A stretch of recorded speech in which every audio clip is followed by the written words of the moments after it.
देखिए, ये जो भिक्षु संघ आपको दिखाई दे रहा है, लेकिन मुझे लगता है कि ये उचित रीति नहीं है, ये तरीका सही नहीं है, ये तरीका गौरव प्रदान करने वाला नहीं है। ये दान पारमिता तो बढ़िया है, अच्छी है, लोगों में दान पारमिता होनी चाहिए, लेकिन दान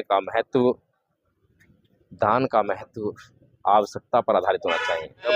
नमो बुद्धाय करके जो बौद्ध श्रद्धालु हैं, उनकी श्रद्धा को अनकैस करने का प्रयास कर रहे हैं। ये भिक्खु नहीं है और ये चीबर कहीं से लेकर आए हैं और पहन के यहाँ बैठ गए हैं। ये देखिए, इनका बौद्ध धर्म से कोई मतलब नहीं है। संखारा अपमादेन संपादित, सभी संस्कार अनित्य हैं, इसलिए अप्रमादी रहकर सभी कार्यों को संपादित कीजिए, सभी कार्यों को करते रहिए। यही संदेश भगवान बुद्ध ने अंतिम बार दिया, इतना महत्वपूर्ण संदेश। और ये रामाभार स्तूप, जहाँ पर भगवान बुद्ध का शरीर 4 तत्वों से जो उत्पन्न हुआ था, वो फिर से 4 तत्वों में विलीन हुआ। और ये वो महान भूमि जिसके दर्शन करने के लिए देश विदेश से लोग आते हैं। ये देखिए, इंडोनेशिया के लोग हैं। इंडोनेशिया जो कि एक मुस्लिम कंट्री जानी जाती है। साथियों, ये जो धरा है, भारत की भूमि बहुत ही महान भूमि, बहुत ही गौरवशाली भूमि। यहाँ पर पूरी दुनिया में चाहे किसी भी कोने में कोई व्यक्ति जो बुद्ध को जानता है, बुद्ध के धम्म को जानता है, तो वो अनायास ही उसके भीतर एक पीड़ा उठती है कि मुझे भी बुद्ध की भूमि के दर्शन करने हैं, मुझे उस भूमि के दर्शन करने हैं जहाँ बुद्ध को बुद्धत्व प्राप्त हुआ, जहाँ बुद्ध जो है सिद्धार्थ गौतम के रूप में जन्मे, जहाँ बुद्ध का पहला धर्मोपदेश हुआ, जहाँ बुद्ध को महापरिनिर्वाण प्राप्त हुआ। तो साथियों, इस भूमि के दर्शन करना कितना मंगलकारी है, कितना पुण्य देने वाला है। इसीलिए ये देश विदेश से लोग तमाम यत्न, तमाम कठिनाइयों को सहन करने के बाद भी यहाँ पर आते हैं।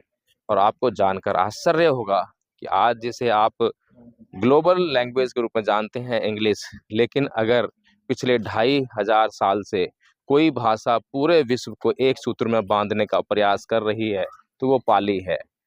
पूरी दुनिया के बौद्ध, चाहे वो किसी भी देश के हों, किसी भी भाषा के हों, एक ही भाषा में बुद्ध के सूत्रों का वाचन करते हैं। इतिपिसो भगवा अरहं सम्मा संबुद्धो विज्जा चरण संपन्नो सुगतो लोक विदु अनुतरो पुरुष धम्म सारथी सत्था देव मनुष्यानं बुद्धो भगवाति। हर एक देश में यही शब्द आपको सुनने को मिलेंगे। यदि कोई भी बुद्ध को जानता है, बुद्ध के धम्म को जानता है, बुद्ध के धम्म का अभ्यास करता है। और आदरणीय जी श्रीलंका से हैं, श्रीलंका में बुद्ध धर्म का प्रचार करते हैं, भारत श्रीलंका मैत्री स्थापित की है। How are feeling here?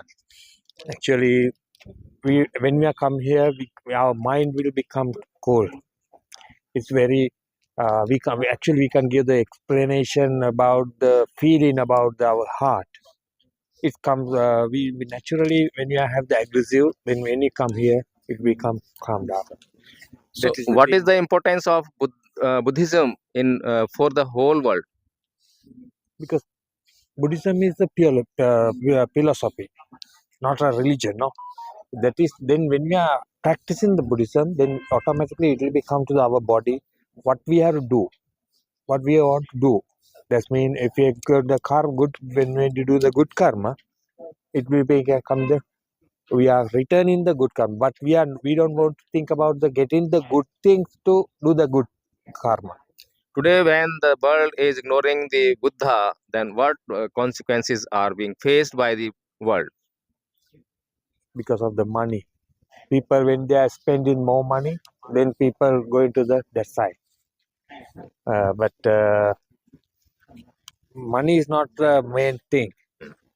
Peaceful mind, when you have the peaceful mind, then that is the main, most important thing for our life. Mm-hmm. We can earn money, but we can't get the peaceful mind. That one, when we need the peaceful mind, we have to practice the Buddhism. I So think the meditation as well as the dhanas, and without feeling others bad thing. so whole world is feeling sufferings, and now the whole world is facing towards the Buddha. Yes, yes. Now everybody, they know what is the reality. When we have the reality, then we have to do the Buddhism.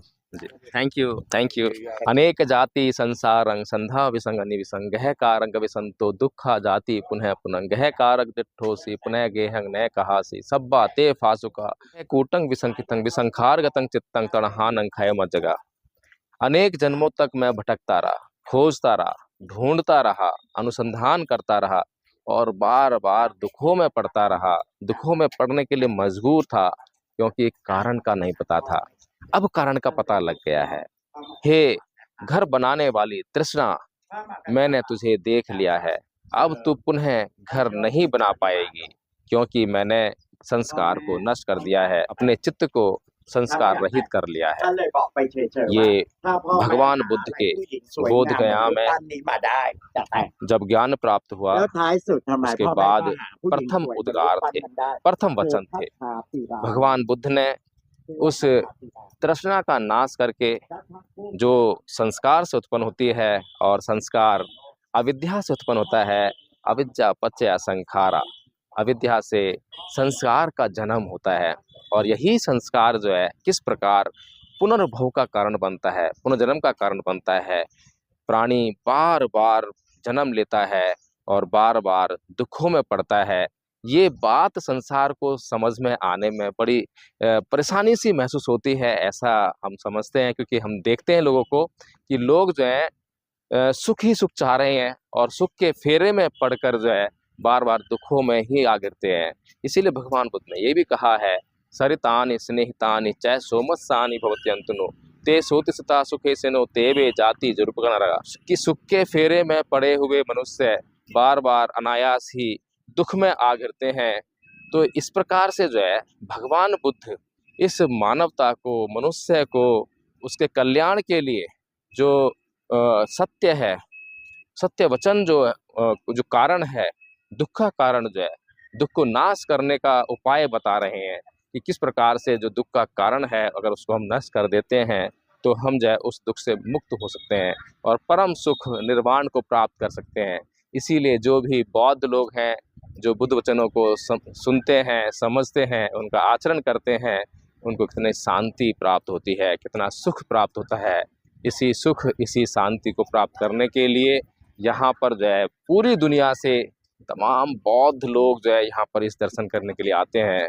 और देखिए ये जो भिक्षु संघ आपको दिखाई दे रहा है, लेकिन मुझे लगता है कि ये उचित रीति नहीं है, ये तरीका सही नहीं है, ये तरीका गौरव प्रदान करने वाला नहीं है। ये दान पारमिता तो बढ़िया है, अच्छी है, लोगों में दान पारमिता होनी चाहिए, लेकिन दान का महत्व आवश्यकता पर आधारित होना चाहिए। ये जो लोग हैं चीवर में हैं, चीवर का जो महत्व है निर्वाण के लिए है। कोई भी व्यक्ति अगर निर्वाण प्राप्त करने के लिए चीवर पहनता है तो बहुत ही महत्वपूर्ण हो जाता है। ये रामाभार स्तूप, रामाभार नामक झील के निकट अवस्थित यह स्तूप संभवतः भगवान बुद्ध के अंतिम संस्कार स्थल का द्योतक है। बौद्ध परंपराओं में इसे मुकुंड बंधन चैत्य के रूप में जाना जाता है। सन 1910 ईस्वी के उत्खनन से इसके गर्भ में दीवार के कोणों के अतिरिक्त परिधि पर वृत्ताकार स्तूप का आंशिक रूप से पता चला था, जिसका पूर्ण अनावरण सन 1956 ईस्वी में हुआ। इस विशाल स्तूप की मेधी का व्यास 34.14 मीटर है, जो कम से कम 2 उपानों से युक्त नीम के ऊपर निर्मित है। इस स्तूप के चारों ओर अनेक मनौती स्तूपों के अतिरिक्त कई अन्य भग्नावशेष हैं, जिनमें एक बड़े आयताकार कक्ष के अवशेष विशेष उल्लेखनीय हैं। यहाँ के उत्खनन से पर्याप्त संख्या में मिट्टी की मोहरें, अलंकृत ईंटें इत्यादि प्राप्त हुई हैं। और देखिए यहाँ पर जो है किस प्रकार से जो है बुद्ध को एनकैस किया जा रहा है, बुद्ध के विचारों से दूर। ये आप देख रहे हैं कि जो बैठे हुए हैं लोग, जो है बच्चे बैठे हुए हैं, गाना गा रहे हैं। तो बुद्ध के देखिए नमो बुद्धाय करके जो बौद्ध श्रद्धालु हैं उनकी श्रद्धा को एनकैस करने का प्रयास कर रहे हैं। ये भिक्खु नहीं है और ये चीबर कहीं से लेकर आए हैं और पहन के यहाँ बैठ गए हैं। ये देखिए इनका बौद्ध धर्म से कोई मतलब नहीं है। बेटा कुछ सुनाओ बौद्ध धर्म के बारे में, कुछ बताओ बौद्ध धर्म के बारे में, सुनाओ, गाना सुनाओ।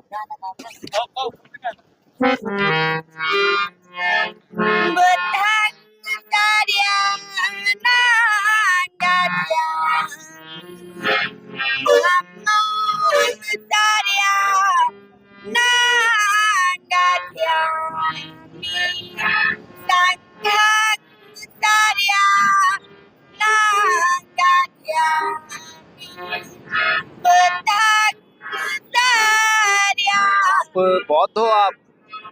बौद्ध हो? कौन हो? हिंदू? विश्वकर्मा। हैं? विश्वकर्मा। अच्छा देखिए विश्वकर्मा हिंदू, यहाँ पर जितने भी कर्मचारी हैं किसी भी मंदिर में सभी जो हैं हिंदू हैं, लेकिन क्योंकि भगवान बुद्ध के कारण उनकी आजीविका चल रही है, नौकरी मिली तो भगवान के कारण मिली। और यहाँ पर जो श्रद्धालु हैं वो दान देते हैं, बहुत अधिक दान मिलता है, जिसके कारण जो है ये लोगों को बौद्ध धर्म से कोई लेना देना नहीं है, केवल और केवल दान से लेना देना है।